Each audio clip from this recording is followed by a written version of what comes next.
টাঙ্গাইলের কালীহাতিতে একটি authentic cosmetic দোকানের উদ্বোধনী অনুষ্ঠানে চিত্রনায়িকা পরিমণির আসার কথা ছিল।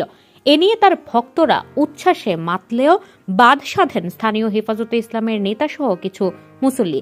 পরে তাদের চাপের মুখে দোকানের মালিক শোরুম উদ্বোধন স্থগিত করেছেন। স্থানীয়দের সাথে কথা বলে জানা গেছে, উপজেলার এলেঙ্গা টিন মার্কেটে কসমেটিক্স শপ হার্লেন স্টোরের শোরুম উদ্বোধনে চিত্রনায়িকা পরিমণির অংশ নেয়ার কথা ছিল। এই অনুষ্ঠানের প্রচারণা 15 দিন ধরে চলছিল। তবে কয়েকদিন ধরে স্থানীয় মুসল্লিরা পরিমণির আগমনকে ঠেকাতে বিভিন্ন কর্মসূচির পরিকল্পনা শুরু করেন। চিত্রনায়িকাকে দিয়ে শোরুম উদ্বোধনী অনুষ্ঠান বাতিলের ব্যাপারে থানা পুলিশ ও মালিক পক্ষের সঙ্গে কথা বলেন তারা।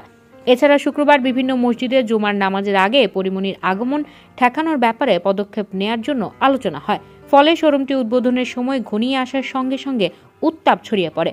এতে ধর্মপ্রাণ মানুষদের মধ্যে সমালোচনা ও ক্ষোভের সৃষ্টি হয়। এক পর্যায়ে শোরুম কর্তৃপক্ষ উদ্বোধনী অনুষ্ঠানটি স্থগিত করতে বাধ্য হয়। শোরুমের মালিক মীর মাসুদ রানা বলেন, উদ্বোধনী অনুষ্ঠানে পরিমণির থাকার কথা ছিল। এখানে কিছু ঝামেলা হচ্ছিল।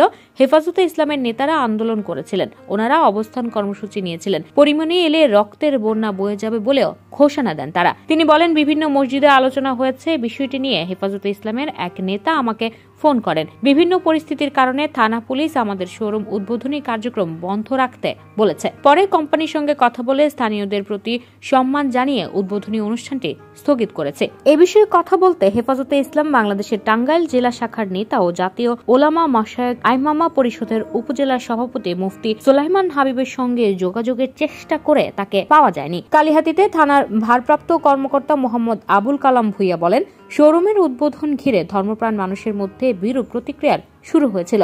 এলাকার শান্তি শৃঙ্খলা বজায় রাখার স্বার্থে কর্তৃপক্ষ উদ্বোধন অনুষ্ঠানটি স্থগিত করেছে। You are watching Raj TV, Jagorone, Bangladesh. Please subscribe our channel.